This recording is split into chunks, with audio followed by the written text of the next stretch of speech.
3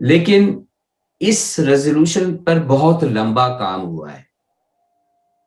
یہ دنوں میں ہونے والا کام نہیں ہے. نہ تو یہ ایمرجنسی ریزولوشن ایک ریگولر ریزولوشن ہے, اور اس میں بہت بڑے پیمانے پر گورنمنٹ, گروپ, ممبران پارلیمنٹ, کمیٹیاں سب انوالو ہیں.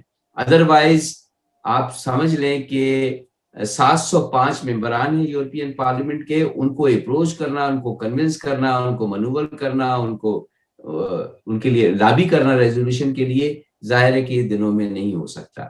اصل میں میری اطلاعات کے مطابق یہ ریزولوشن پہ تقریباً 6 ماہ کام ہوا ہے, اور کیونکہ ہمارے پاس یورپی یونین کے سلسلے میں پاکستان کے پاس کوئی اب لیوریج نہیں رہ گیا جب سے برطانیہ سے جو ہے اس سے الگ ہوا ہے اور اس کے ممبران نے علیحدگی اختیار کی ہے. ایک تو یہ کہ ہمارے پاس اپنے پاکستانی نژاد 4 اراکین پارلیمنٹ تھے, اور اسی کے ساتھ وہ پارلیمنٹیرین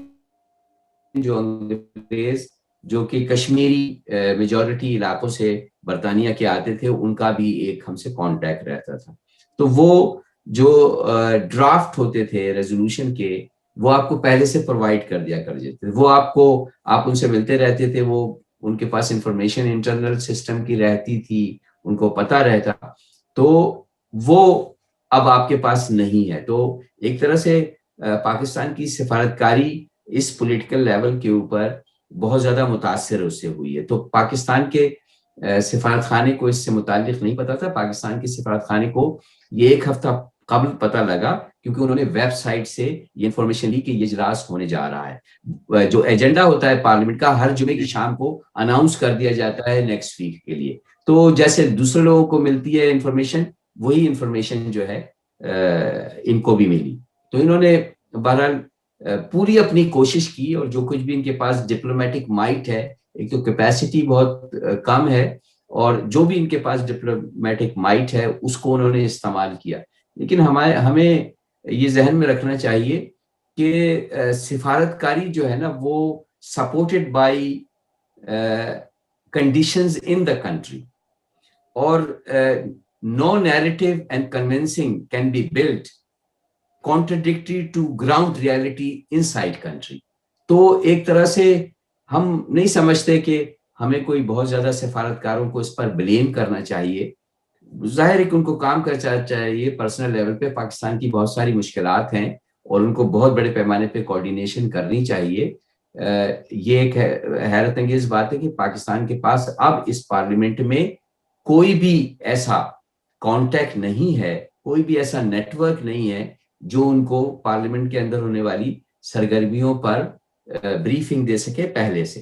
اور دوسری بات یہ ہے کہ جو ہمارے کانٹیکٹ کے لوگ ہیں جن سے پاکستان کا تعلق ہے, جرمن ہیں, فرینچ ہیں, انہوں نے یہ اطلاع نہیں دی, بلکہ اس جو ریزولوشن ہے, یہ جو قرارداد ہے, اس کو انہوں نے سپورٹ کیا ہے. جنہیں ہم پاکستان کا سپورٹر سمجھتے ہیں یا ہم سمجھتے ہیں ہمارے نیٹ ورک میں, انہوں نے بھی اس قرارداد کو سپورٹ کیا اور ہمیں اطلاع نہیں دی اس بات کی. کچھ لوگوں کے پاس یہ اطلاع تھی جو کہ سابق اراکین پارلیمنٹ ہیں. وہ ان سے جب میں نے پوچھا تو انہوں نے کہا پاکستان تو ہم سے کبھی کانٹیکٹ ہی نہیں کرتا ہے اس سلسلے میں. آپ یہاں ایسے لوگ تھے جنہوں نے آپ کو جی ایس پی پلس کی سہولت دلوائی, بہت کام کیا, اور اپنے کیریئر کے ایکسپینس پہ یہ کام کیا آپ کو فری آف چارج. ایسے پارلیمنٹیرین تھے یہاں پر, کیونکہ ہندوستان کی مخالفت یورپ میں کرنا کوئی آسان کام نہیں ہے. اس کے اثرات آپ کے کیریئر پہ پڑتے ہیں. ان کی بہت بڑی لابی ہے. تو اس میں کوتاہیاں, بہت ساری کوتاہیاں ہیں, اور ہماری جو حکومت ہے اس میں وہ کوہیسیونیس نہیں ہے, کیونکہ وہ انٹرنل میٹر میں بہت زیادہ مصروف ہے. تو ان کو پاس وقت نہیں ہے کہ باہر کو وہ ٹائم دے سکیں.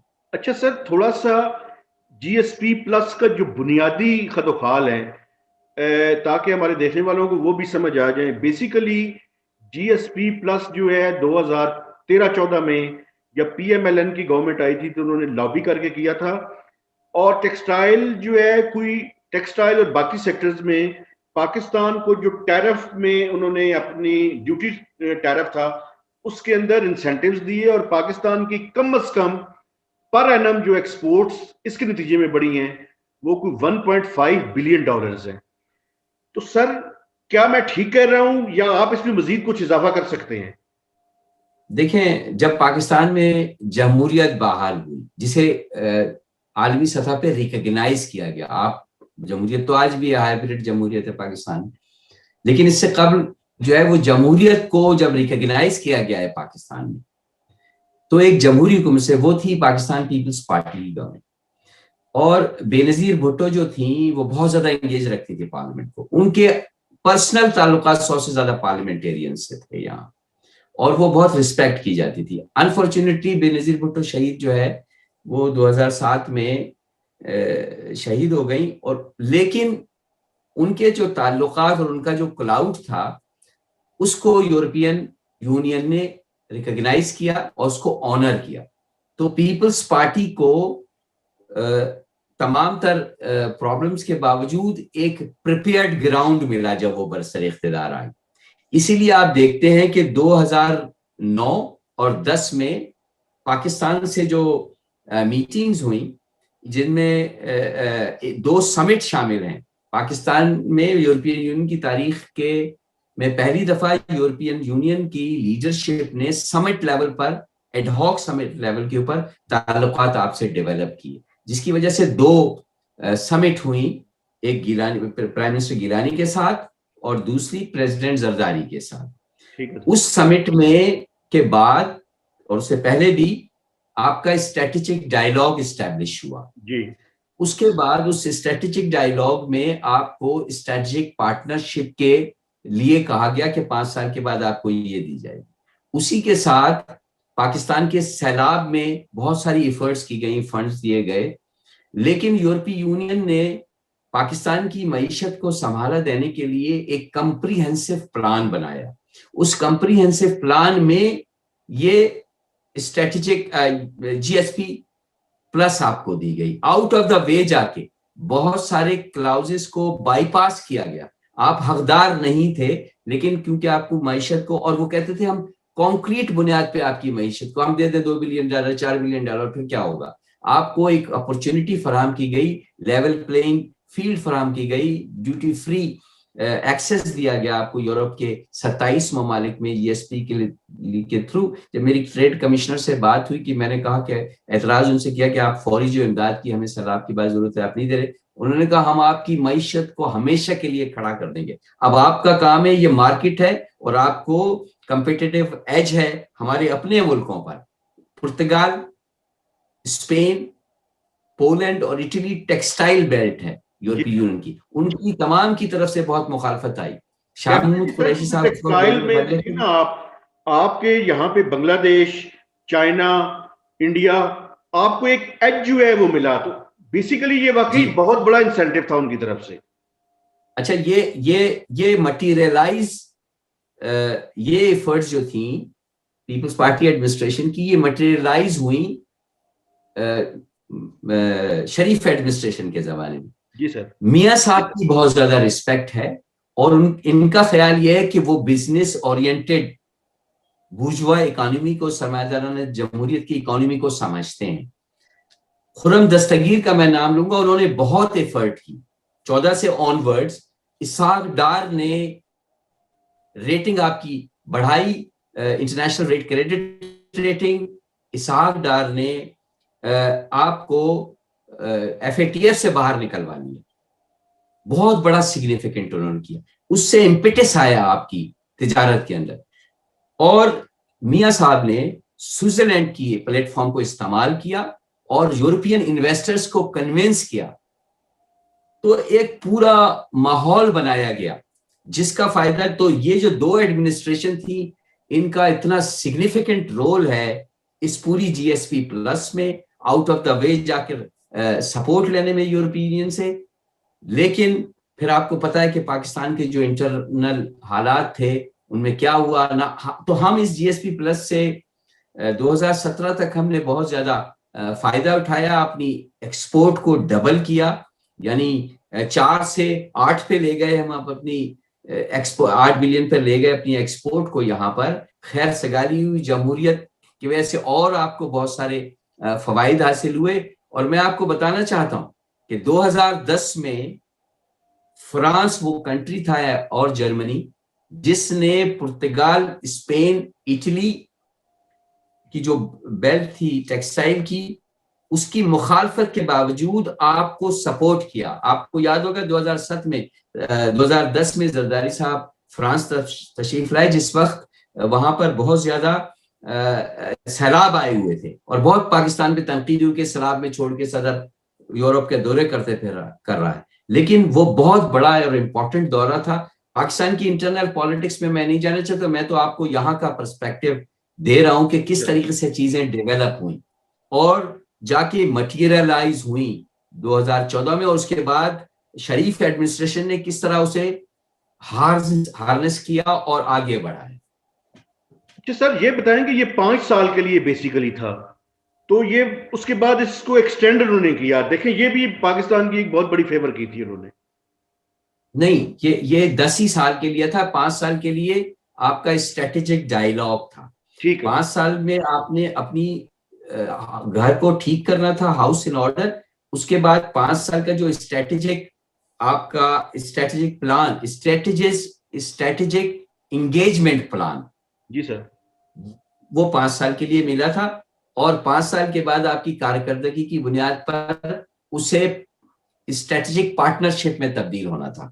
تو اس طرح آپ 7واں 8واں ملک ہوتے جس کو اسٹریٹجک پارٹنر ملتے. لیکن جو پاکستان کے معاملات رہے، آپ کمپلائنس نہیں کر سکے ساری ریکوائرمنٹ کو، تو پھر دوبارہ اس کو ایکسٹینڈ بھی کر دیا گیا. حالانکہ کسی کو نہیں ہوتا ایکسٹینڈ، اسٹریٹجک انگیجمنٹ کو پھر 5 سال کے لیے ایکسٹینڈ کیا گیا. بالکل ایکسٹینڈ کیا تھا، کیونکہ ان کی جو مانیٹرنگ کی رپورٹ آئی تھی سر، اس میں بہت سی چیزیں جو ہے وہ ہم کمپلائی نہیں کر پائے تھے.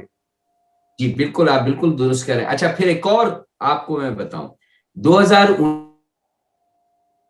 آپ نے 10 سال تو لاس کر دیا، آپ کمپلائنس نہیں کر سکے، سسٹم باقی نہیں رہ گیا تھا. آپ کو کمپلیٹلی اسٹریٹجک ڈائیلاگ سے اور اسٹریٹجک انگیجمنٹ سے آپ کو باہر جانا تھا.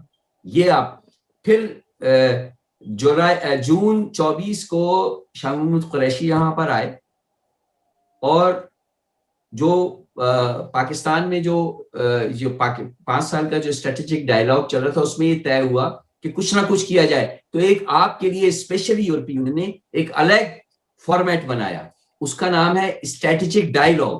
یہ کبھی نہیں ہوا یورپین یونین کی تاریخ میں کہ 5 سال اگر فیل ہو جائے ملک تو اس کو ایکسٹینشن ملتی جائے. لیکن آپ کو وہ ایکسٹینشن دی گئی. اور اور انہوں نے اب جو اس وقت چل رہا ہے وہ اسٹریٹجک ڈائیلاگ آپ کا چل رہا ہے، جو ہر 6 مہینے میں اس کی ایک نشست یہاں ہوتی ہے وزیر خارجہ کے ساتھ، اور ایک نشست پاکستان میں ہوتی ہے اسلام آباد میں. ابھی بھی آپ کی ایک انگیجمنٹ ہے. لیکن جس طریقے سے آپ کے بین الاقوامی، ایک تو یہ ہے کہ موجودہ جو حکومت ہے اسے بین الاقوامی تعلقات کا نہ صرف تجربہ نہیں ہے بلکہ وہ کاؤنٹر پروڈکٹیو ہے. جو منسٹر جس طرح کے بیانات دے رہے ہیں، اور خاص طور پہ ڈاکٹر مزاری جب یہاں تشریف لائی تھی تو ان سے ہم نے ایک طویل انٹرویو کیا تھا. جو ڈاکٹر مزاری نے یہاں کہا، ظاہر ہے کہ یہ جو جی ایس پی پلس کا ریویو ہر سال ہوتا رہا جی، اور اس میں اور ہر 2 سال کے بعد ایک بڑا ریویو ہوتا تھا جس میں پاکستان کے اٹارنی جنرل، پاکستان کے ٹیکسٹائل منسٹر یہاں پر ان کو آنا ہوتا تھا، اور اسی کے ساتھ سول سوسائٹی کے جو دیگر لوگ ہیں، ٹریڈ یونین کے جو لوگ ہیں جیسے ڈاکٹر کرامت علی ہیں، پائلر کے، کرسچن ایڈ کے لوگ ہیں، ان تمام سے بھی بریفنگ لی جاتی تھی اس ریویو کے اندر. تو جب ڈاکٹر مزاری یہاں آئی تو میں نے ان سے پوچھا کہ یہ ہم سے ہمیشہ بات کرتے ہیں ہیومن رائٹ پہ، پریس فریڈم پہ، آپ سے انہوں نے کیا بات کی؟ آپ یہاں آئی ہیں، وضاحت آپ کو تو دینی ہوگی، اتنا بڑا پیکج آپ کو مل. تو انہوں نے کہا یہ کیا ہم سے وضاحت مانگیں گے، ہم ان سے وضاحت لیں گے کہ تم مسلمانوں کے ساتھ یہاں ڈسکریمنیشن کر رہے ہو. مجھے آج تک یہ پتہ نہیں کہ ڈپلومیٹک لیول کے اوپر جو ہے وہ ریسیونگ اینڈ پہ جو لوگ ہیں وہ ڈکٹیٹ کریں جو لوگ دے رہے ہیں ان کو. یہ ان کی ڈپلومیسی ہے. پھر روزانہ جو ہے کوئی نہ کوئی پرووکیٹنگ قسم کا ٹویٹ آتا ہے جس کو پھر وہ واپس لیتے ہیں. یہ سب کیا ہے؟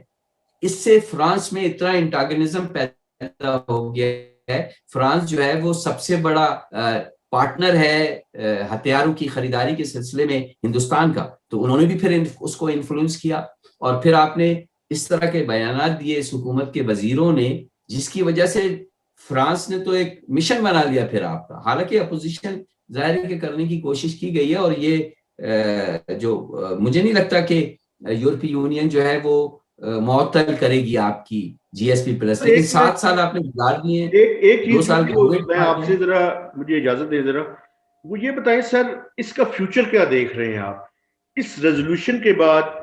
کب تک جو ہے وہ امپلیمنٹیشن پہ ڈیسیژن ہو جائے گا؟ یعنی چانسز کیا آپ کو دکھائی دے رہے ہیں؟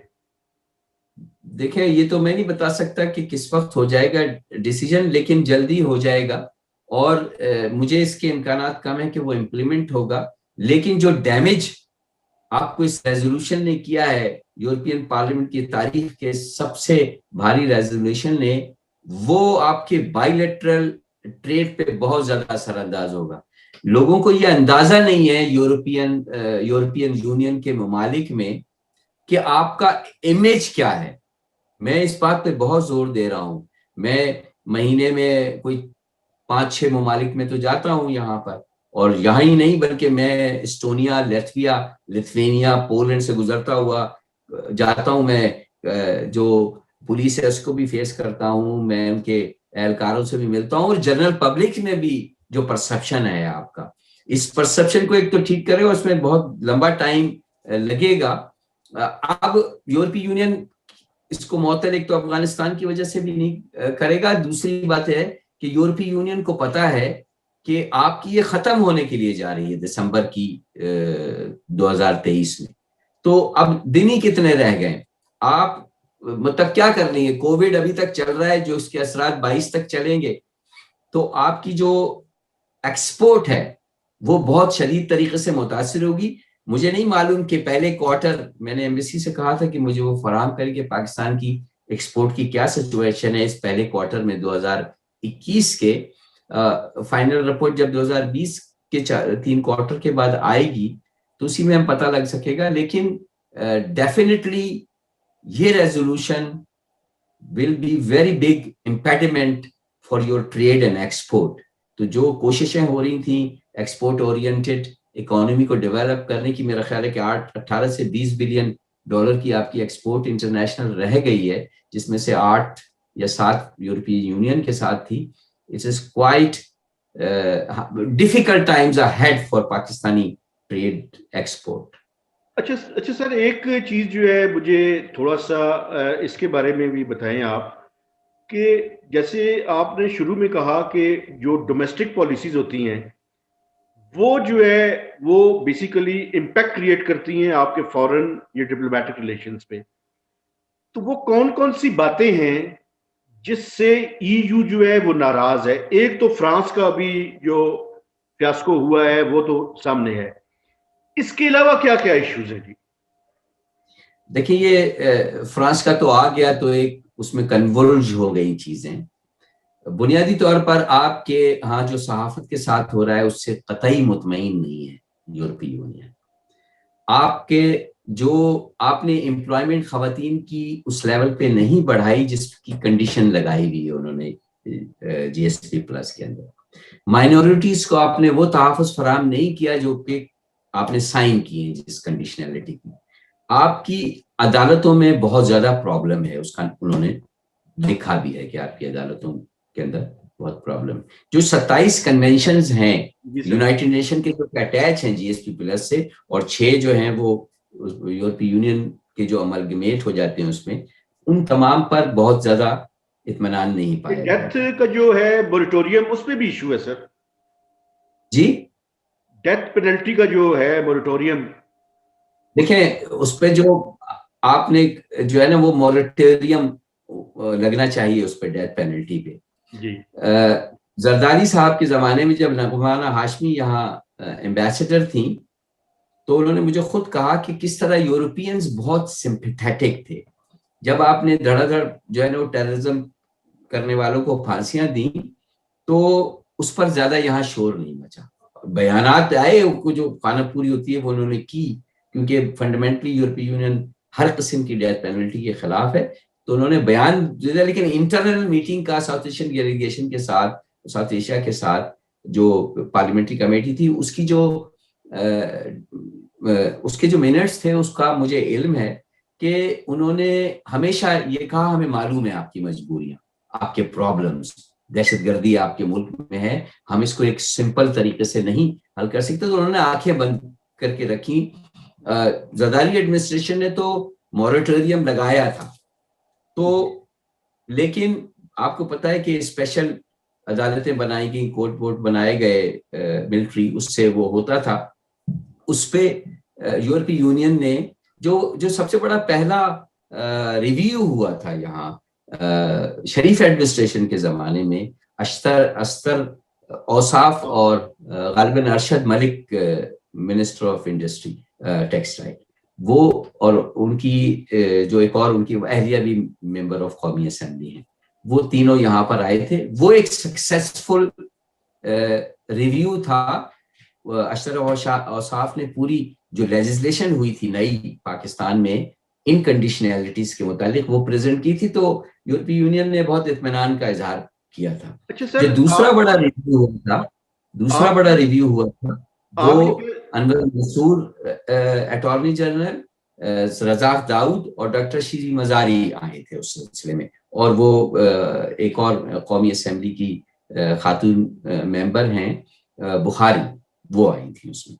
اس سے یہ بالکل قطعی مطمئن نہیں تھے. انہوں نے کہا کہ آپ نے اخباروں کے ساتھ جو کیا ہے پاکستان کے اندر یہ چل نہیں سکتا، آپ کی چائلڈ لیبر پہ ہم مطمئن نہیں ہے، ہم آپ کے خواتین کے مسئلے بھی. وہ ریویو اٹھا کے آپ دیکھ لیں جو لاسٹ ہوا ہے، اور اس وقت سے ظاہر ہے کہ مخالفت بہت زیادہ بڑھ گئی تھی کہ آپ نے جی ایس، اور ظاہر ہے کہ ہندوستان اس کے بعد جو اس ان حالات پر 51 اراکین پارلیمنٹ نے خط لکھا تھا یورپین کمشنر کو، اور پریزیڈنٹ یورپین پارلیمنٹ جو اسپیکر ہوتا ہے اس کو میں نے کہا تھا کہ آپ ان کا جو جی ایس پی پلس ہے یہ معطل کریں، یہ تو بالکل ہیومن رائٹ وائلیشن ہو رہی ہو. یہ تو وقتاً یہ ہوتا رہا ہے، لیکن جو آئیڈینٹیفیکیشن کرنی تھی ہم نے پاکستان نے کہ کون کون سے ایم ای پیز ہو سکتے ہیں، کس گروپ میں کون سے سوشلسٹ کیا کر رہے ہیں، کنزرویٹو کیا کر رہے ہیں، رائٹ ونگ، فار رائٹ، یہ پورا ایک کام ہے. یہ جو پورا ایک کام ہے لابی کا، تو وہ آپ نے نہیں کیا، جس کے نتیجے میں ظاہر ہے کہ یہ اچھا سر، ایک چیز مجھے آخر میں بتائیں. آپ نے پہلے ویسے کہا ہے کہ اس کو پریڈکٹ نہیں کیا جا سکتا کہ کب تک یہ فیصلہ آ جائے گا، لیکن عموماً اس طرح کی ریزولوشن کے بعد کیا ود ان منتھ اس پہ ڈیسیژن آ جانا چاہیے؟ Within 1 or 2 months؟ جی 1 month سے پہلے آ جائے گا ڈیسیژن. ٹھیک ہے سر ایک آپ ہمارے ساتھ تو وقفے کے بعد آ کے کچھ پاکستان کی تھوڑی سی یہ جو جی ایس پی پلس کا ایشو ہے اس پہ مزید ڈسکس کریں گے، اور اس کے ساتھ ساتھ پالیٹکس اور جو جرنلزم ہے اس کے بارے میں بھی بات کریں گے. تو آپ ہمارے ساتھ ہی رہیے، ہم وقفے کے بعد دوبارہ حاضر ہوتے ہیں.